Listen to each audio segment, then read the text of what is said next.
Abra sua Bíblia em Hebreus.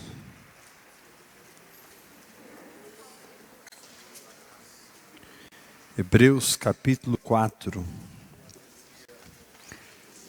Quero falar sobre o seguinte tema nessa noite.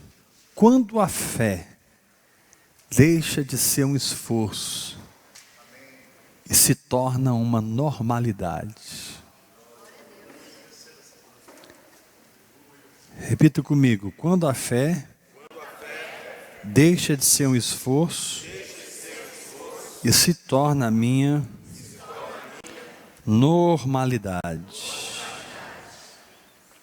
Aleluia. Hebreus capítulo 4.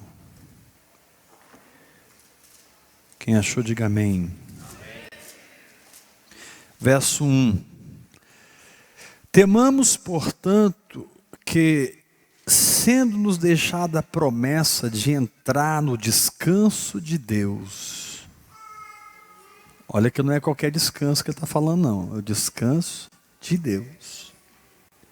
Suceda parecer que alguns de vós tenha falhado, porque também a nós foi anunciada as boas novas. Pergunta para o irmão que está ao seu lado assim: você tem vivido boas novas? Sacode ele, pergunta assim: ou sua alma está te acusando ainda, te condenando? Se você vive sentindo culpa, acusação e condenação, você está fora do Evangelho. O Evangelho é a anunciação de que pela morte de Jesus, Deus está bem com você. Deus está sorrindo para você. Deus está reconciliado com você. Mas eu não me sinto assim. Esse é problema então da sua alma, não de Deus. O Evangelho é boas novas de que Deus tem uma via direta com você, apesar de você.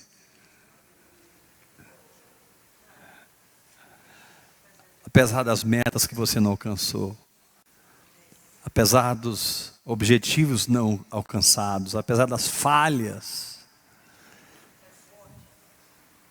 apesar dos pecados, Deus não tem mais separação nenhuma com você. O véu se rasgou. E o Santo dos Santos e o santo lugar, ou seja, o Espírito de Deus e o meu Espírito, foram amalgamados num só. O Santo dos Santos fala do Espírito de Deus. O santo lugar fala do nosso Espírito. Se você estudar o santo lugar, você vai aprender como viver no Espírito. Se você estudar o Santo dos Santos, você vai viver como viver em Deus. Mas o véu rasgou. Esses lugares não estão mais separados. Eles são um lugar só dentro de você. Levanta a sua mão e fala: o meu Espírito e o Espírito de Deus, o santo lugar e o Santo dos Santos se misturaram dentro de mim. Eu sou um Espírito com o Senhor. Aleluia! Então Deus, Ele não se relaciona com a sua carne, porque Ele não é pai dela. Deus não relaciona com a sua alma, porque Ele não é pai dela. Deus se relaciona com o seu espírito, porque Ele é o pai do seu espírito. E é nesse relacionamento com o seu espírito que Ele te fortalece, te robustece contra o pecado, contra a doença, contra a pobreza. Aí o escritor diz assim: eu tenho medo que vocês receberam a promessa de entrar no descanso de Deus e vocês tenham falhado. Verso 2 de Hebreus 4. Porque também a nós foram anunciadas as boas novas, como se deu com eles. Mas qual foi o caso deles? Mas a palavra que ouviram não lhes aproveitou, visto não ter sido misturada com a fé naqueles que a ouviram. A palavra que ouviram não aproveitou, porque não foi misturada com a fé. A fé, ela tem a habilidade de agarrar a palavra de Deus. Como uma águia agarra uma presa e não solta. Como um leão agarra uma presa e não solta. A sua fé tem essa agressividade, essa ousadia, essa intrepidez. Sua fé pega a palavra e não solta. Não solta. Ainda que a sua alma se sinta A, B, C, D, E, F, G, H, I, J, L. Seu espírito não é influenciado pelo estado da sua alma. Seu espírito não é influenciado pelas suas circunstâncias. O seu espírito não tem nada a ver com as suas circunstâncias. O seu espírito tem a ver com a palavra que Deus te deu.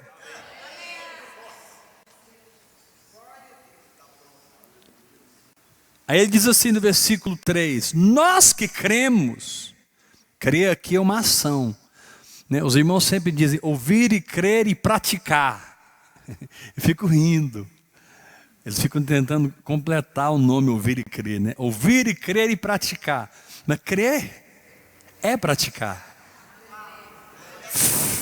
Diga comigo, fé é um substantivo. Crer é um verbo. Se você está crendo, você está agindo conforme Deus te falou no Espírito. Então não é ouvir e crer e praticar. Ouvir e crer e praticar significa ouvir e crer. Poderia ser ouvir e praticar. Mas ouvir e crer significa que Deus fala, você agarra com a fé e se comporta segundo a palavra recebida. A junção da fé com a sua atitude significa um comportamento que apropria. A junção da sua fé com a sua atitude significa uma ação que recebe. Tem muitas coisas que Deus te deu, irmão. E Ele está te falando assim, recebe. Aprenda a se comportar em fé. Peça sabedoria ao Senhor, que ninguém lhe impropera. Ele não peça sabedoria, porque a fé é tão pessoal, a fé é tão íntima, a fé é tão entre você e Deus e a sua situação, que você muitas vezes precisa parar. Peraí, como é que eu vou exercer fé aqui? Porque eu vou exercer.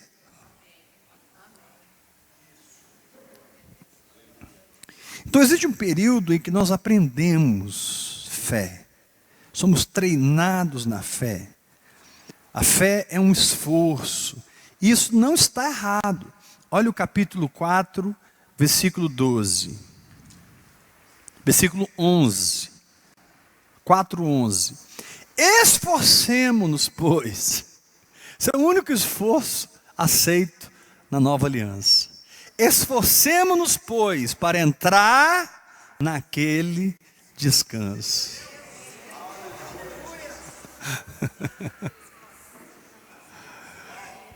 Então você deve se esforçar para entrar no descanso. É esforçar para não fazer nada. É esforçar para não ser nada. É esforçar para não saber nada. É esforçar-se para não poder nada. Mas crer e receber o que já está feito. Andar na palavra revelada, porque a palavra revelada corresponde a uma realidade espiritual que foi substantificada no seu espírito e vai ser vivificada, materializada pelo seu espírito.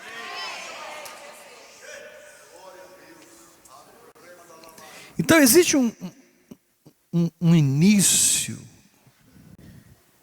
existe uma iniciação da fé.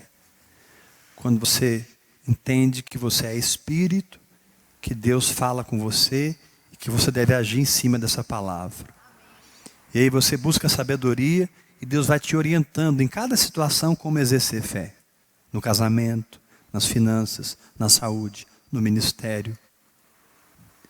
Deus vai te ensinando a crer. No começo você se sente estranho à vida no espírito. No começo você, sabe, é uma guerra. Porque você ainda tem uma alma muito ligada com a carne. Você ainda tem uma alma com ligaduras de impiedade muito fortes, através das quais Satanás se comunica de uma maneira muito forte com você.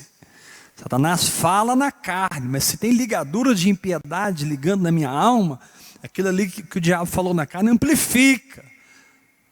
O jejum rompe as ligaduras da impiedade. O diabo continua falando, mas não tem mais aquela, ele não amplifica mais, né? É como eu estou falando agora com vocês, normal, vocês não estão entendendo o que eu estou falando, entendeu? Porque não está amplificado. Agora voltou a ouvir, entendeu? Quando rompe as ligaduras, o diabo continua falando, só que você não entende o que está falando direito, porque não tem, rompe as ligaduras, você não tem nada para ouvir do diabo. Entendeu? Chega uma hora que você nem recebe mais. Você nem recebe mais o que vem do diabo. Porque o diabo, ele só pode marionetar você se houver ligaduras de impiedade.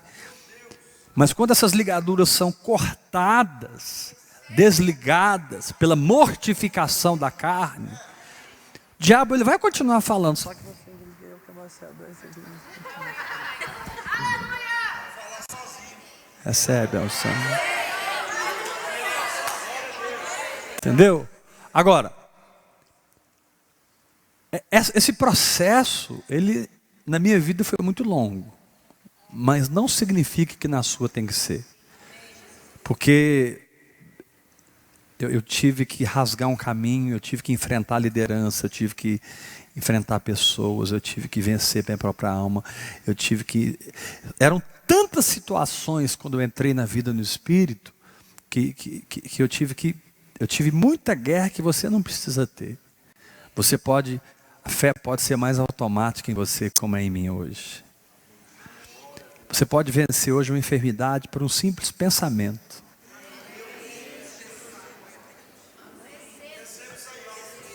Vou repetir. Você pode vencer uma enfermidade se você está no descanso. Vem aquela dor assim e você pensa assim, não, isso é mentira, não tem nada. E você esquece, e o negócio passa.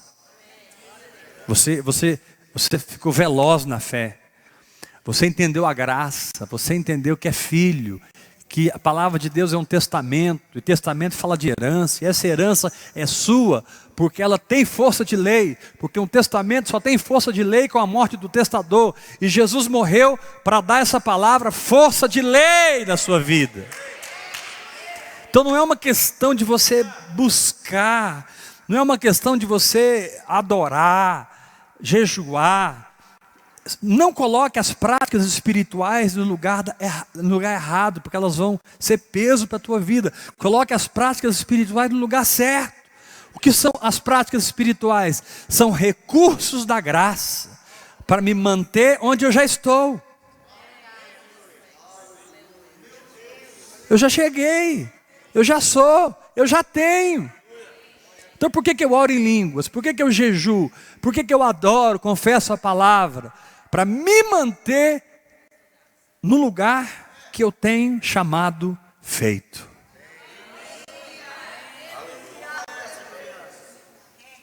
No lugar que eu tenho chamado Cristo. Eu estou em Cristo. Então eu não me comporto mais porque eu tenho consciência própria. Eu me comporto porque eu estou consciente dele. Aí a adoração tem um sentido tremendo, porque quanto mais eu adoro, mais consciente dele eu fico e menos consciente de mim. Repete isso bem forte comigo. Quanto mais eu adoro, mais consciente dele eu fico e menos consciente de mim. Fala assim bem forte comigo. Todos os meus problemas estão na minha autoconsciência. Toda a minha libertação está na consciência dele.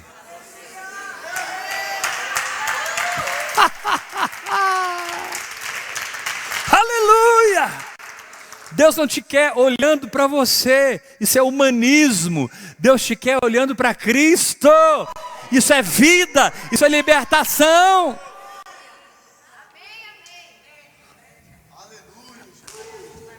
Eu lembro antes de entender a graça, como eu ficava buscando em mim.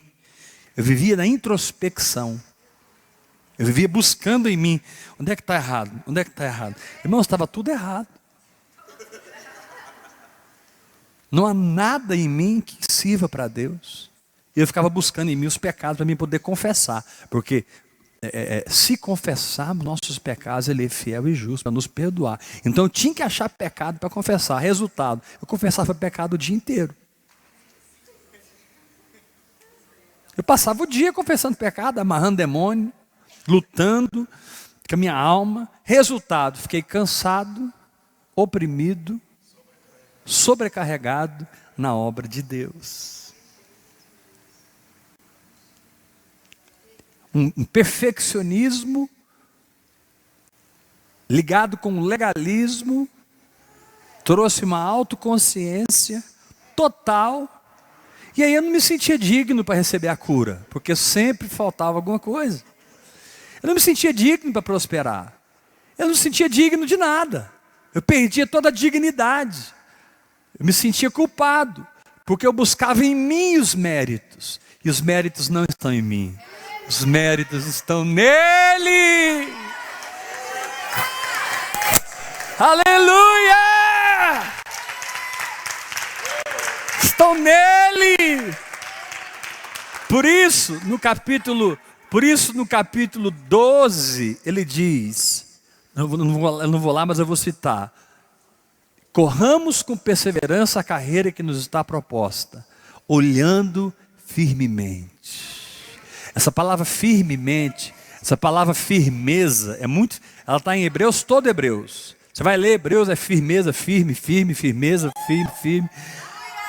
Mas diz, no final ensina, que firmeza é essa? Olhando firmemente para Ele. Meu irmão, você perdeu Jesus de vista, você começa a sentir o vento da tempestade. E ao sentir o vento, teve medo e afundou. Diga comigo, ao sentir o vento, teve medo e começou a afundar. Mas ao olhar para Ele, eu perco os sentidos físicos. Ou melhor, ao olhar para Ele, eu sou liberto dos sentidos físicos. Eu estou olhando para Ele. Eu estou olhando para Ele. Ó Senhor Jesus. Jesus, Jesus, Jesus, eu estou olhando para Ele, eu estou invocando o nome dEle, eu estou adorando a Ele, eu estou louvando a Ele, eu estou dando graças a Ele, eu estou levantando um trono de louvor no meio dessa guerra, e Ele é entronizado nos meus louvores.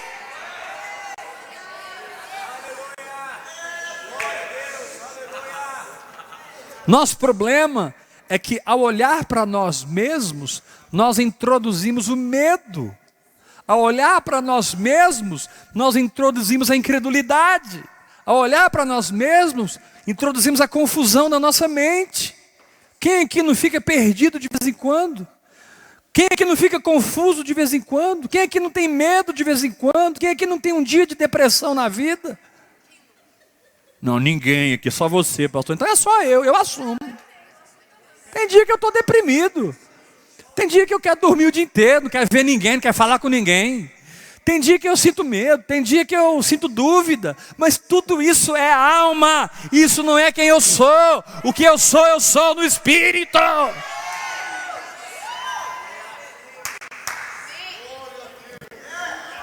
Não é o que você é apenas um sintoma da velha natureza gritando para o seu novo homem. E o seu novo homem então diz: não, eu sou uma nova criatura em Cristo Jesus.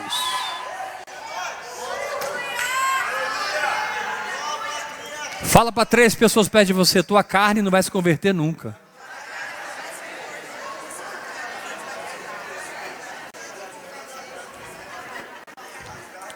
Tem pessoas que pensam que eles são tão introspectivos, tão penitentes, tão religiosos, que eles esperam um dia ganhar a cura. Um dia ganharei a prosperidade. Eu sou tão penitente, eu oro tantas horas, eu jejuo tantos dias. Eu só não vou a pé à Trindade porque eu sou evangélico.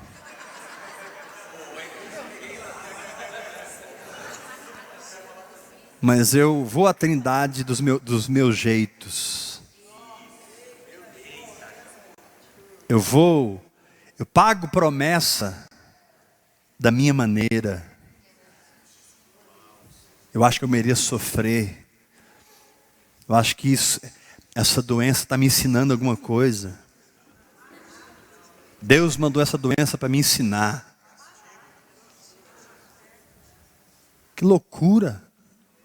Deus permitiu que a minha empresa falisse para me dar uma peia. Não, meu irmão, Deus não precisa de falir você para te dar uma peia, não. Ele te dá uma peia, você é próspero. E Deus não precisa de você doente para te dar uma peia. Para de se sentir apanhando do Espírito Santo quando você está doente. Porque Deus é muito bom para te dar uma peia sem você sentir nada no seu corpo. A peia do Espírito Santo tem nada a ver com doença, com tragédia. Essas coisas têm autoria no diabo. Essas coisas têm autoria no diabo. E você tem poder de resisti-las e dizer não.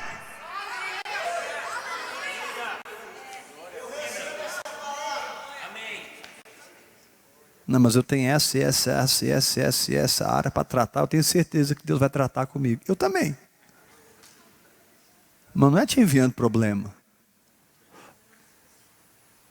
Agora, Deus vai usar uma enfermidade, vai usar uma tragédia, vai usar uma luta para te ensinar. Isso é outra coisa. Todas as coisas cooperam para o bem. Deus não vai mandar nada, mas se algo vier, Deus vai usar isso para treinar. Vai usar isso para te fazer crescer. Mas não foi Ele que mandou, não põe culpa nele. Deus não é tentado pelo mal, nem pode ser tentado por ele. Deus não é autor do mal. Deus é o autor da sua vitória.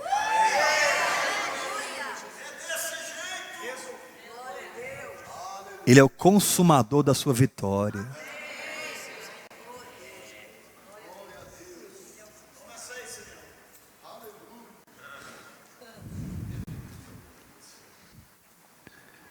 Aí diz aqui no verso 12: porque a palavra de Deus é viva. Aleluia. Irmão, você tem que aprender a parar de trabalhar com a sua mente e trabalhar com o poder da palavra. Ah, eu sou muito bom no que eu faço. A palavra é melhor.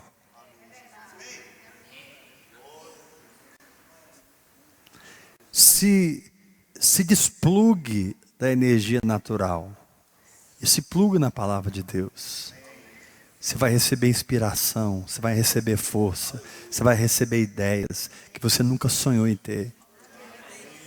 Da fraqueza você vai tirar força. Você vai extinguir a violência do fogo. Você vai vencer exércitos.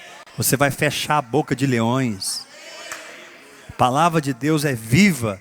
E a palavra de Deus, ela é eficaz. Então, a vida espiritual tem uma equação, irmãos, que enquanto você não aprender ela, você vai quebrar a cabeça, vai bater cabeça. A equação é: não mais eu, mas Cristo em mim. Essa pequena equação, diga comigo: não mais eu, Cristo em mim. Fala assim: essa pequena equação, faz assim, é para todas as áreas da minha vida. Levanta a mão, fala assim: todas as áreas da minha vida. Não mais eu, Cristo em mim.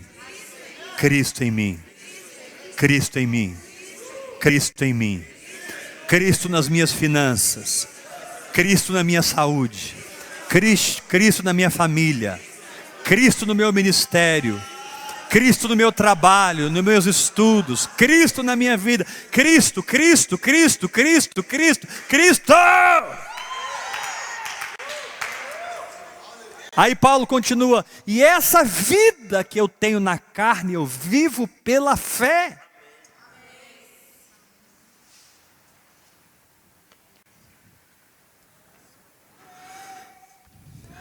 Aí ele fala assim, que essa palavra, olha para a sua Bíblia, verso 12, ela é mais cortante do que qualquer espada de 2 gumes.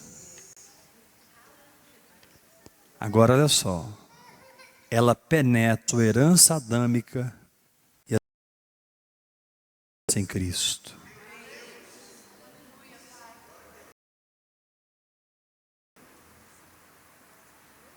Ela divide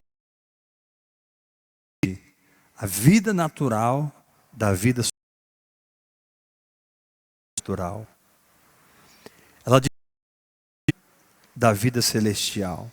Ela divide alma e espírito. Produto do seu espírito. Pessoa que anda se é alguém que anda no espírito, sua vida, sua mão bem vivificar minha alma, minha vontade, dia, podem criar o meu mundo. Deus vai respeitar isso. Ele está de fora. Você fará orações como o fariseu. Senhor, eu te dou graça. Oh, Senhor, eu não sou como esse publicano. Né? Você vai se achar o cara. Você vai se considerar acima dos outros. Você vai desconhecer a humildade. E o pré-requisito para andar com Deus é humildade. O que é que o Senhor requer de ti, senão que ames a misericórdia? Ames a misericórdia. Aí ele fala outra frase que eu esqueci e diz assim: e ande humildemente com o teu Deus. Irmãos, Deus resiste o soberbo. Deixa eu te falar por quê. Não é porque, quando a Bíblia diz Deus resiste, não é porque Deus não quer abençoar o soberbo. Ele quer abençoar até o soberbo, mas ele não consegue. É um imã o contrário. O soberbo, ele diz assim: eu vou fazer, eu vou conquistar, deixa comigo, é comigo. Isso é o soberbo. O imã está do lado dele. Quando as bênçãos vêm, porque Deus derrama, Deus é bom e derrama a chuva para os bons e maus. Só que os maus não recebem a chuva, só os bons. Quem são os bons? Os humildes de coração. Fala assim para o irmão que está ao seu lado: a tua justiça própria é a mãe da tua soberba. Irmão, soberbo não é a maneira de vestir, não é o carro que você anda, né? Ah, fulano é soberbo. Tem gente que tem uma aparência assim que você pensa, fulano é soberbo. Isso não é soberba não, irmão. Soberba é um coração não encaixado com a graça, mas encaixado com a justiça própria. Soberba é um coração não encaixado com a graça, mas encaixado com a justiça própria.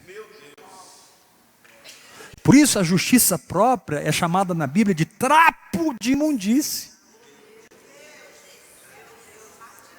É absorvente feminino usado, jogado no lixo. Literalmente o texto no hebraico é isso. É o paninho que as mulheres usavam nos seus dias de menstruação. Aquele pano que ia para o lixo. Deus fala assim: olha, a sua justiça própria para mim é igual esse trapo de imundícia aqui. Ó. Agora, como devia ser simples, olha para mim. Como devia ser simples, a gente faz assim com a mão. Segura um trapo de imundícia aí, por favor.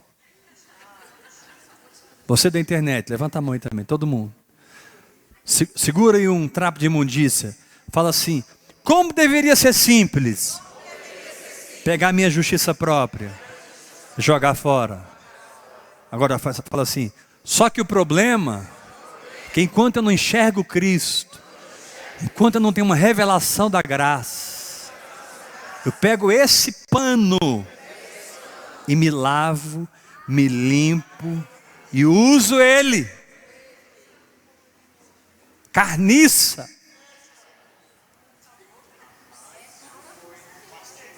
Querido, por que Jesus precisou morrer? Olha para mim. Porque não havia nada na velha natureza que pudesse ser salvo. Por que Jesus precisou ser crucificado? Porque não havia nada em Adão que pudesse ser. É como se eu pegasse cianureto e pingasse aqui 10 gotas de cianureto. Alguém tomaria essa água? Porque era morte na certa. A questão agora não é eu perdoo a água. Eu perdoo. Eu amo a água. Eu amo. Te amo, água. Água, eu te amo. Mas eu não tenho salvação para você. Eu tenho que matar você. Eu tenho que destruir você. Por isso Jesus veio no nosso lugar e foi crucificado. E nós fomos crucificados com Ele. Ele morreu a nossa morte.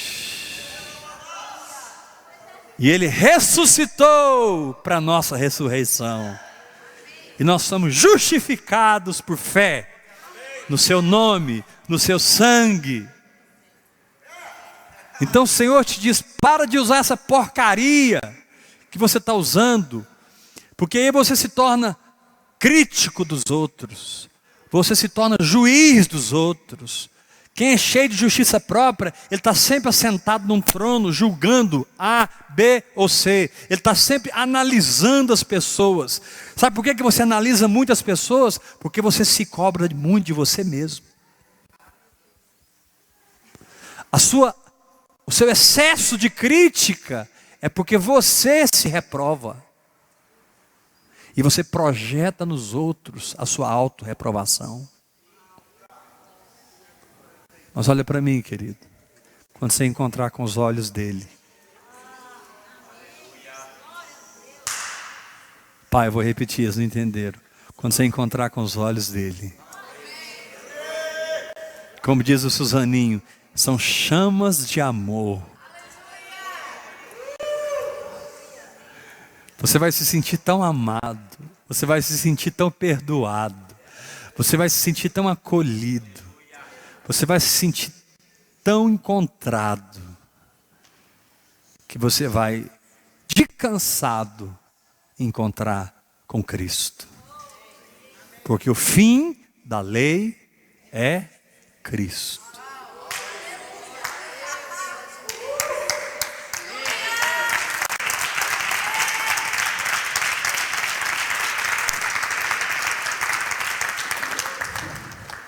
Diga assim para 3 pessoas perto de você: deixa de ser chato, irmão.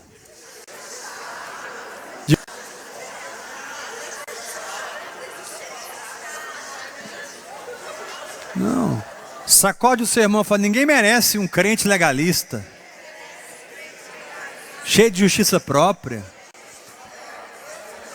Ele está sempre com as regras na mão. Errou! Errou! Vai para o banco. 30 dias no banco. Jesus nunca põe ninguém no banco.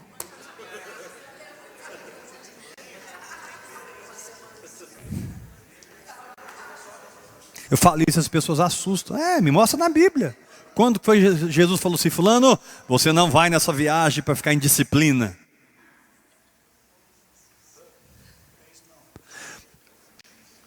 Você que não está conseguindo, você não está precisando de mais peso. Você está precisando de mais graça.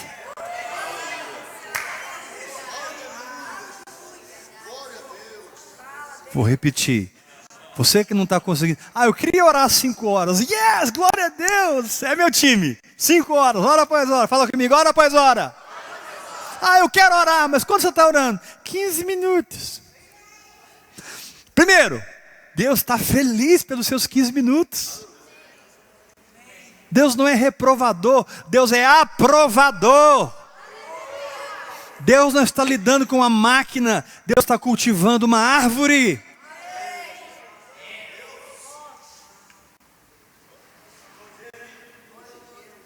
Deus não está lidando com um robô, Deus está lidando com uma vida espiritual.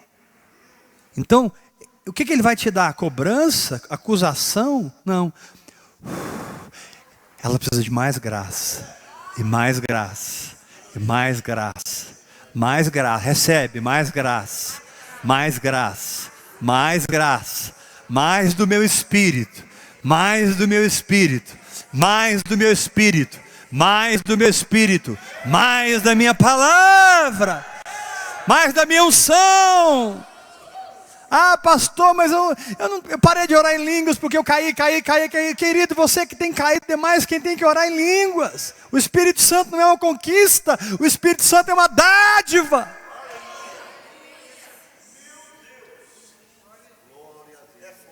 É um dom para os fracos. Aí você entende por que Paulo disse assim: eu tenho prazer nas minhas fraquezas. Vê se isso é conversa de homem de Deus. Só Paulo para ter coragem. Eu oro muito em língua para chegar nesse lugar. Ele falou assim: eu tenho prazer nas minhas... Eu me glorio nas minhas fraquezas, para que sobre mim repouse o Espírito da glória e de Deus. Quando eu sou fraco, aí é que eu sou forte. Por quê? Porque Romanos 8:26 diz assim: semelhantemente, o Espírito nos assiste em nossa fraqueza. Você está com uma fraqueza? Tem alguém aí do seu lado te assistindo. E ele não é acusador, ele é justificador. Ele é amigo, ele é pai. Ah, mas se eu não quiser viver no pecado, querido, aí vai apagando as lâmpadas, né? Se for resistir. Tem gente que não quer a graça, resiste à graça. Você apaga uma lâmpada, apaga outra, apaga. Você, a Bíblia diz: não apagueis o Espírito. Chega uma hora que apaga 7. Mas não é porque Deus não estava lá. Deus esteve lá o tempo todo. A pessoa que resistiu à graça de Deus. O Senhor te diz: não resista à graça. Recebe a graça. Repita comigo: semelhantemente, o Espírito nos assiste em nossa fraqueza, porque não sabemos orar como convém. Não sabemos orar como convém. Não sabemos orar como convém. De novo, mais forte. Não sabemos, depois de mim, não sabemos orar como convém, vírgula. Mas o mesmo Espírito intercede por nós, sobremaneira, com gemidos inexprimíveis.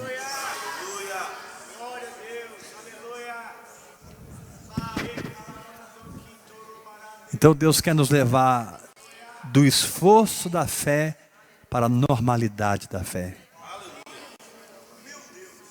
Deus quer nos levar do esforço de voar para a simplicidade de voar.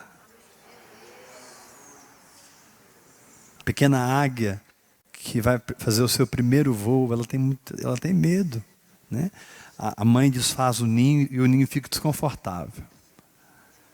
Aí ela não consegue ficar lá mais confortávelzinha, aí ela vai sobe meio a ponta do ninho. Aí a mãe senta assim no ninho e provoca o voo.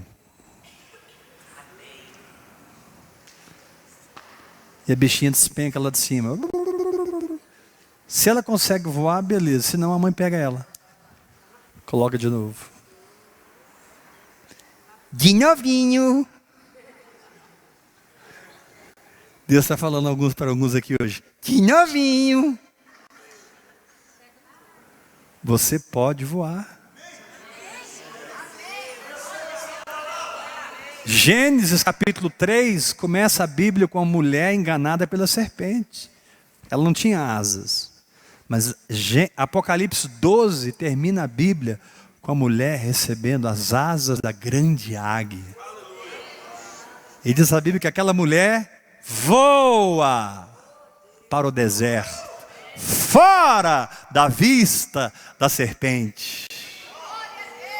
Deus está te falando assim: filho, não desista, porque eu estou te treinando a voar. Voar na tua saúde, voar nas tuas finanças, voar no teu casamento, voar na tua família, voar no teu ministério, no seu trabalho, voar voos altos. Você voará acima da tempestade. Aleluia! A tempestade não vai passar, mas você vai voar acima dela, e você vai assistir de cima para baixo, e você verá com os olhos de Deus, e com os olhos de Deus você vai ver o começo, o fim da tempestade. Ao voar, você ganha a visão de Deus, e você enxerga de cima para baixo, e você percebe o começo, o meio, e você vê o fim do problema. Como Jacó, quando mandou Benjamim para José, ele disse: não tem mais comida. Se ficar sem filhos ficarei. Mas você pode pegar a Bíblia e ler lá na frente, que a história já estava resolvida. Na verdade, José estava trazendo a família para o Egito. Ele só não se revelou. Mas quando Jacó libera Benjamim, ele voou acima da tempestade. Às vezes, o que você vê te diz assim: vou perder tudo. Mas quando você entrega, você ganha a visão de Deus. Aí você olha: puxa, o governador é meu filho.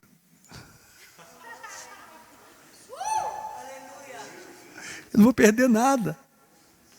Interessante, irmãos, que os filhos de Jacó iam e vinham a José. Agora, o dia que José não aguentou mais, olha para mim. O dia que José não aguentou mais, se revelou a eles. Porque teve hora que José não aguentou mais. Gente, sou eu! Aí eles: José! Quando José se revelou, eles vieram para o Egito, para a terra de Gósen, e nunca mais voltaram para a fome. Na revelação do Senhor está a sua mudança permanente.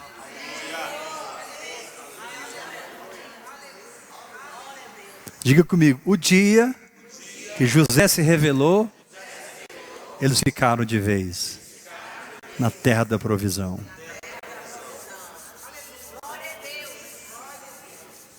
Levanta sua mão e diga: ó Senhor Jesus. Levanta sua mão, adora Jesus, invoca Ele. Ó Senhor Jesus.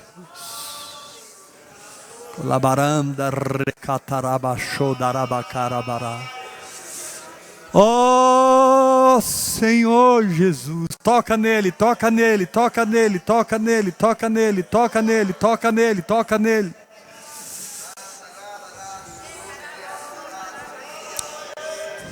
Quando você é legalista, você sobe para comprar no trono. Você vai ao trono para comprar mantimento. Você usa dinheiro. Porém, o nosso José Celestial sempre põe o dinheiro de volta na sacola. Todas as vezes que eles subiam para comprar, o dinheiro era devolvido. Todas as vezes que eles subiam para comprar, o dinheiro era devolvido. José não ficava com aquele dinheiro porque era de graça. Mas chegou um tempo em que eles pararam de comprar e eles tiveram a revelação de José. Foi aí que eles ficaram na terra de Gósen e nunca mais saíram. Foram supridos na pior época, no pior tempo da história, na pior fome da história. Israel foi suprida pelo Senhor. Querido, o Senhor te diz: se renda, se jogue, pare de comprar, pare de tentar merecer. Toda vez eu coloco o dinheiro no saco de cereal de volta, porque eu não quero o seu dinheiro, eu quero você comigo, diz o Senhor.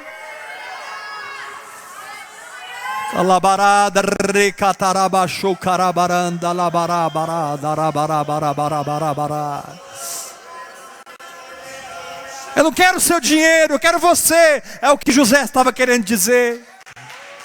José mandou colocar o dinheiro de volta nos sacos de cereais.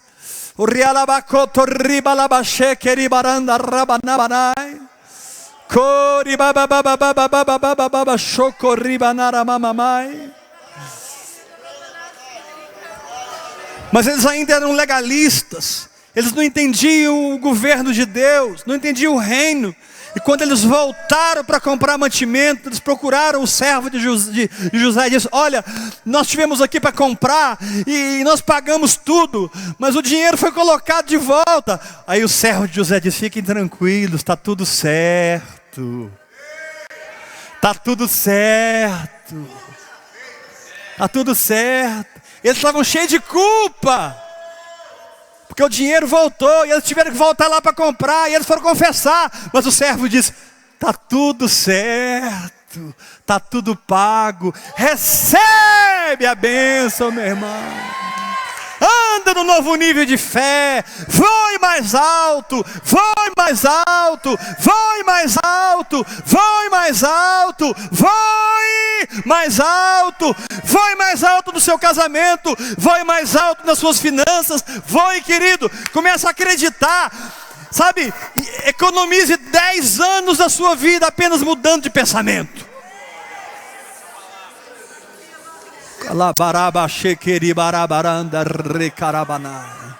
Um pensamento mudado te economiza 5 anos de vida. Um pensamento da graça substituindo um pensamento da alma te economiza muito tempo. Aleluia! Deus nos quer na normalidade da fé.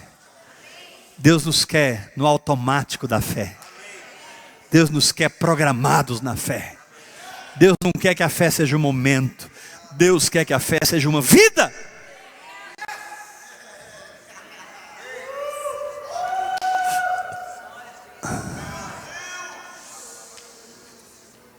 O justo viverá.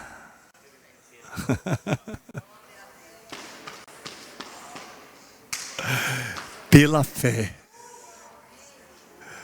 Levanta as suas mãos, Deus vai te ungir essa noite. Você vai começar a acreditar no invisível. Você vai enxergar o natural e não vai crer nele. Circunstâncias não vão determinar a verdade da sua vida. O que você sente na alma, o que você sente no corpo, nem mente, vontade e emoções, nem os 5 sentidos. Você vai operar acima dos sentidos da alma e dos sentidos da carne. Você vai operar na revelação da palavra, na voz do Espírito Santo, na frequência da sensibilidade ao Senhor. No urim, no tumim. Xarabacatarabachocoroborondo recalamanarabachacarabanarabachai.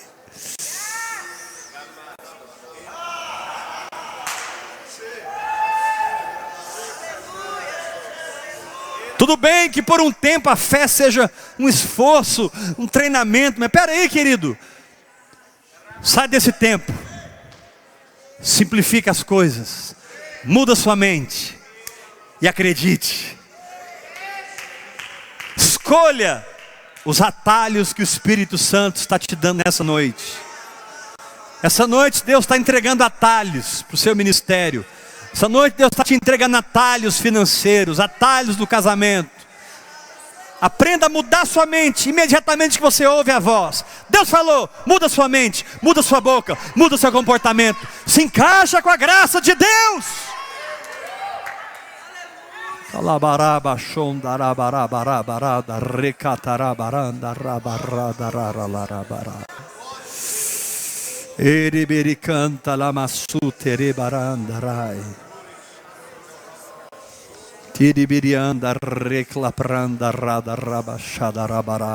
Fale em línguas, fale em línguas.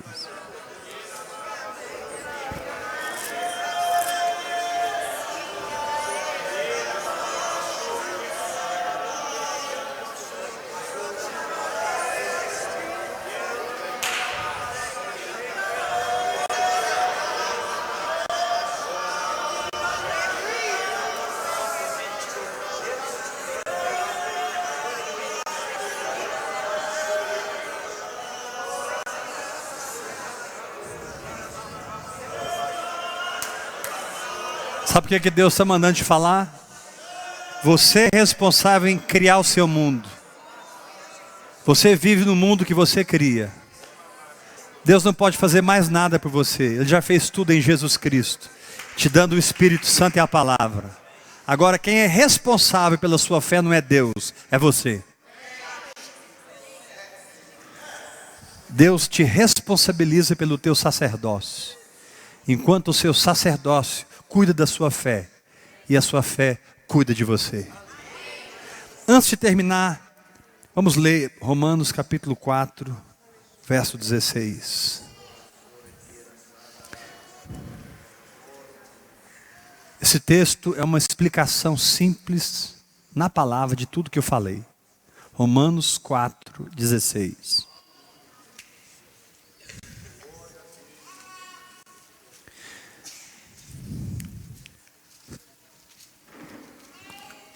Quem achou, diga amém.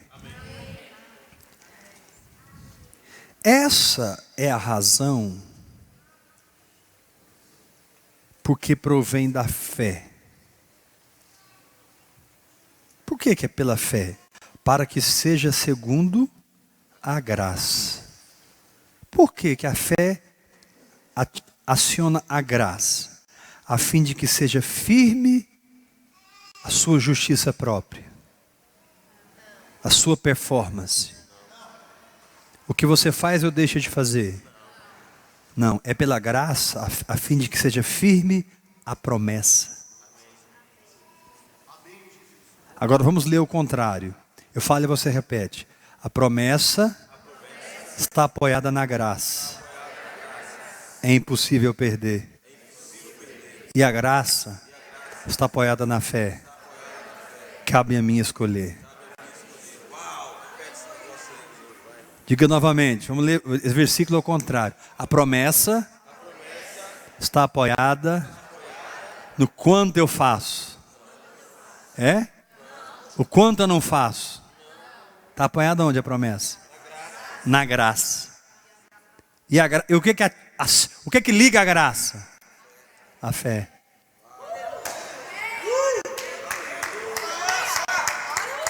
Diga assim comigo, fé, graça, promessa. Agora, no Antigo Testamento era assim: lei, promessa. Lei, minhas obras e as promessas. Agora Jesus cumpriu tudo por nós. Ele cumpriu a parte de Deus por ser Deus. E cumpriu a parte do homem por ser homem. Ele te desresponsabilizou de tudo. A nova aliança é Deus te falando: ei, como homem eu fiz a sua parte. E como Deus eu fiz a minha parte. Eu sou 100% homem e 100% Deus em um só, cumprindo a sua parte e a minha. Eu te desresponsabilizei. Tudo agora é pela graça. Você pode confiar em mim, diz o Senhor. Você pode confiar na minha palavra?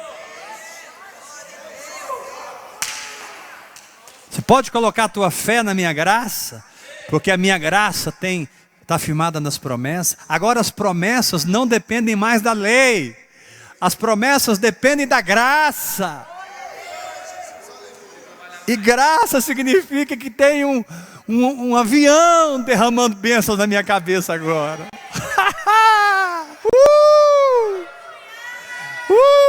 Para onde eu vou, tem bênção caindo na minha cabeça. Para onde eu vou, a unção está me seguindo. O dinheiro vem, a bênção vem. Bondade e misericórdia me seguirão todos os dias da minha vida. E habitarei na casa do Senhor para sempre.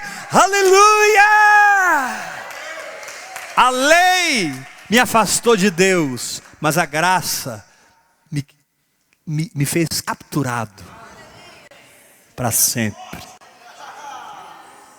Como é que você vai abandonar esse Deus? Você não vai abandonar nunca. Você foi capturado.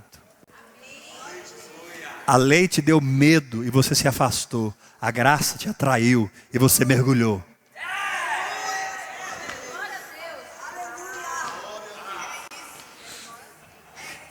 Então fala assim para o irmão que está ao seu lado: seja mais simples em viver a sua fé. Assim, fala assim para ele, ó. Fala para o teu irmão, sabe esses problemão que a sua alma enxerga? Sabe o que o seu espírito enxerga? Nada.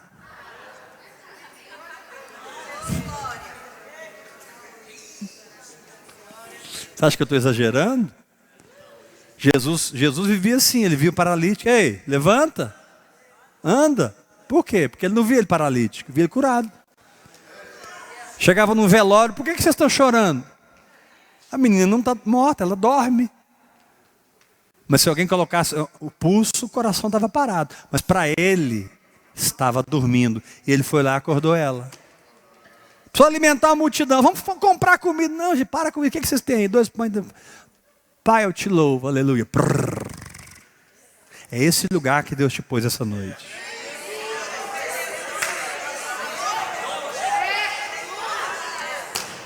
Foi ressuscitar Lázaro morto com 4 dias.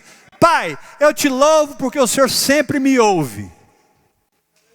Lázaro, sai para fora.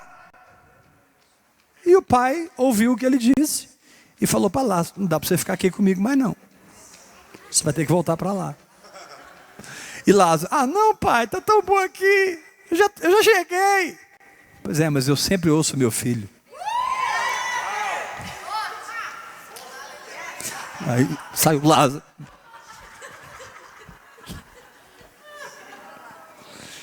Deus é seu pai. E é a paternidade dele que cria o poder da sua fé.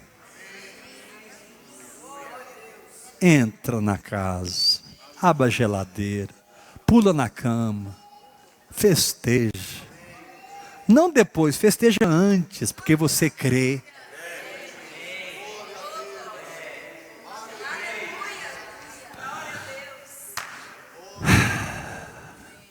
Deixando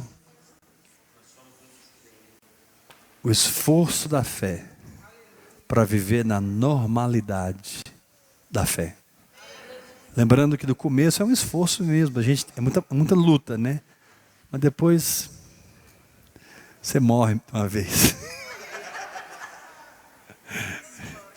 E aí a fé se torna a sua vida. Graça e paz